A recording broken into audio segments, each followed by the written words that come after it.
Computer training एक ऐसा business है जिसकी डिमांड मार्केट में कभी खत्म नहीं होती। और आज के टाइम में टेक्नोलॉजी इतनी ज्यादा इंप्रूव हो रही है कि इस चीज की डिमांड मार्केट में और ज्यादा बढ़ रही है। अब कोई भी कैंडिडेट हो, चाहे वो कोई स्कूल स्टूडेंट हो, चाहे वो कोई कॉलेज स्टूडेंट हो, या वो हो कोई जॉब सीकर, हर कोई बंदा चाहता है कंप्यूटर सीखना।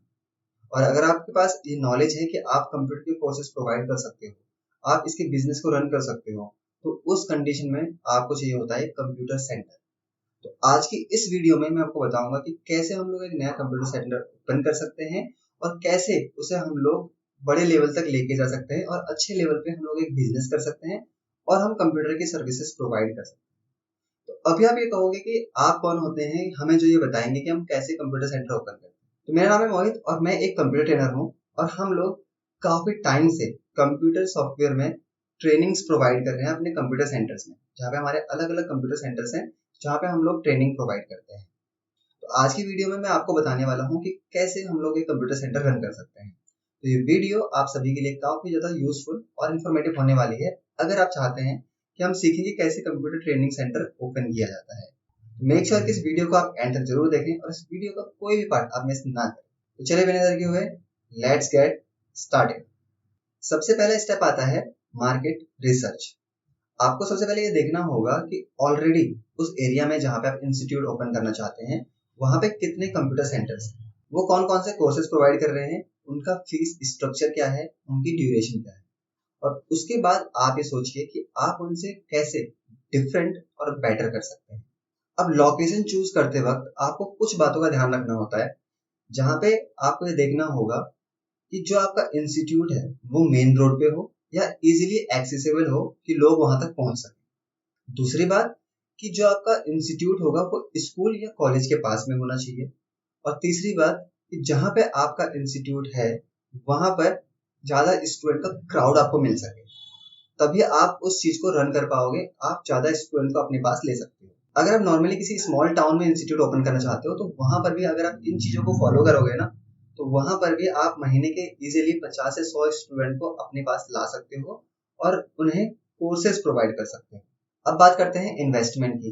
तो इन्वेस्टमेंट डिपेंड करता है कि आपको स्मॉल लेवल पे ओपन करना है या फिर लार्ज लेवल पे ओपन करना है। अगर आप स्मॉल लेवल पे ओपन करना चाहते हैं, किसी छोटे से सिटी या टाउन में आप ओपन करना चाहते हैं, उस कंडीशन में 2 से 3 लाख के बीच में आप इजीली एक अच्छा इंस्टीट्यूट ओपन कर सकते हैं, जिसमें आपको कुछ मेनली चीजों की जरूरत होती है।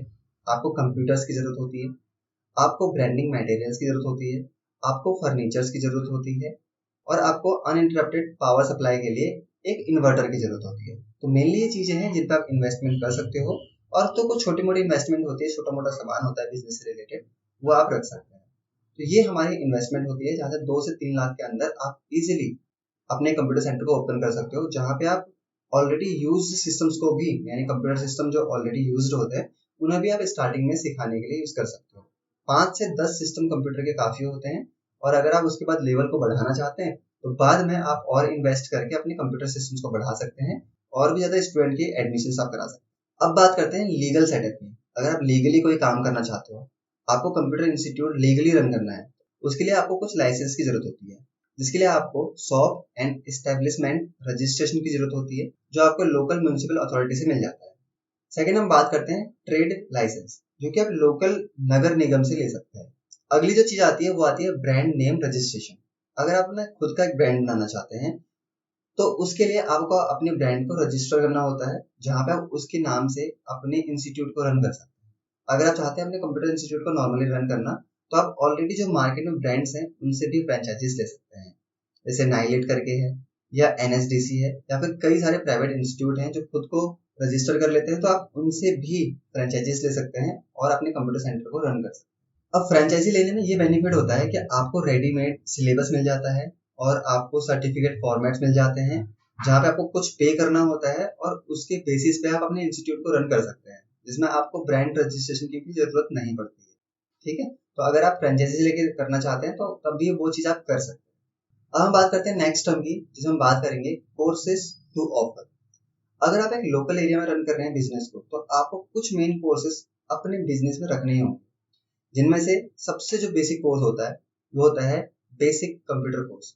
जो भी अननोन पर्सन होता है, कंप्यूटर की जिसे नॉलेज नहीं है, वो इस कोर्स के लिए जरूर आता है। तो basic computer course, DCA, DFA, ADCA, ADFA, DTP यानी ग्राफिक डिजाइनिंग और डिजिटल मार्केटिंग और power BI, data analytics, advance excel और टैली, ये कुछ बेसिक कोर्स हैं जो आपको अपने बिजनेस में रखने ही चाहिए। इनसे आपका बिजनेस जो है वो काफी बूम अप कर सकता है, क्योंकि ये बेसिक कोर्सेज हर जगह मिलते हैं।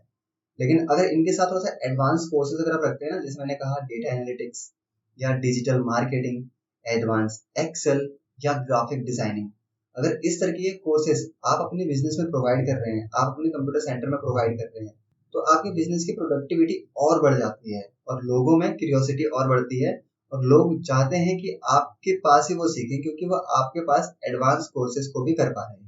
तो ऐसा भी नहीं करना है कि आपको सिर्फ एडवांस कोर्सेज रखने हैं, आप बेसिक कोर्सेज भी रखिए और साथ में एडवांस कोर्सेज भी रखिए, जहाँ पे स्टूडेंट बेसिक सीखने के बाद आपके पास ही एडवांस कोर्सेज भी कर सकते हैं। अब हम बात करते हैं सबसे इंपॉर्टेंट टर्म की, जो कि है मार्केट, जो कि किसी भी बिजनेस का एक बैकबोन माना जाता है।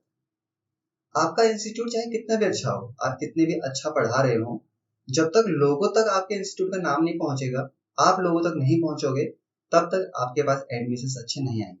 आपको लोगों तक पहुंचना है तो आपको मार्केटिंग करनी है। अब मार्केटिंग के लिए आपको कुछ स्ट्रेटेजीज को फॉलो करना होता है, जहां पे आप लोकल न्यूज़पेपर में पैम्फलेट्स बंटवा सकते हैं, स्कूल या कॉलेजेस के आसपास में आप बैनर्स लगवा सकते हैं, या मार्केट में जो आपकी लोकल मार्केट है वहां पे आप बैनर्स लगवा सकते हैं, जिससे कि लोग आपकी तरफ अट्रैक्ट हो सके। साथ ही अगर आप इंस्टीट्यूट में बच्चों को लेके आ रहे हैं तो उन्हें फ्री डेमो क्लासेस प्रोवाइड कराइए, जिससे लोग आपके ऊपर ज्यादा बिलीव करेंगे और आपकी फ्री डेमो क्लासेस के बाद वो आपके पास एडमिशन भी लेंगे। साथ ही आप अपने स्टूडेंट्स को रेफरल डिस्काउंट सिस्टम भी प्रोवाइड करा सकते हो, जहाँ पे आप बच्चों को ये कह सकते हो कि अगर आप रेफर करते हो किसी स्टूडेंट को तो आपको हम डिस्काउंट प्रोवाइड करेंगे। तो ये चीज भी आप अपने बिजनेस को बढ़ाने के लिए कर सकते हो। साथ ही आज के टाइम में गूगल, यूट्यूब, फेसबुक, इंस्टाग्राम, इन सभी पे एड्स रन करके भी आप अपने बिजनेस को ज्यादातर लोगों तक पहुंचा सकते हो और ज्यादा एडमिशंस आप अपने पास ले सकते हो।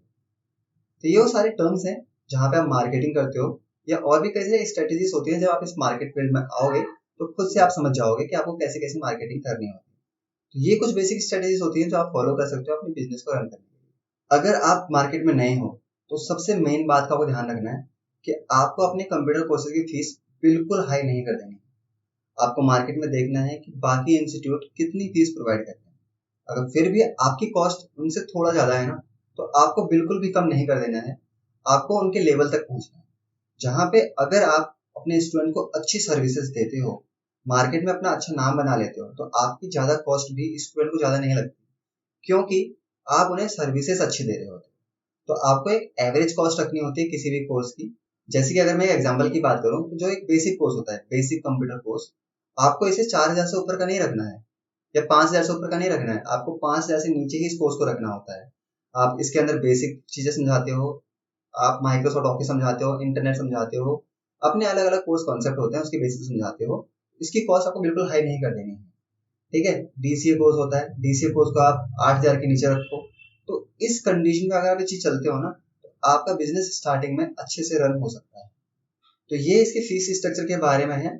साथ ही आप एक चीज का जरूर ध्यान रखना कि अगर आप अपने स्टूडेंट्स को पढ़ा रहे हो ना, तो आप उन्हें सर्टिफिकेट जो भी दोगे, ISO सर्टिफाइड सर्टिफिकेट आप उन्हें प्रोवाइड करें, क्योंकि इससे ज्यादा ट्रस्ट बिल्डअप होगा और आपके जो स्टूडेंट होंगे उन्हें कहीं दिक्कत भी नहीं आएगी इन फ्यूचर। अगर वो कहीं भी जाते हैं जॉब के लिए, अगर उन्हें सर्टिफिकेट दिखाना पड़ता है कंप्यूटर का, तो उनके पास एक ISO सर्टिफिकेट होना चाहिए।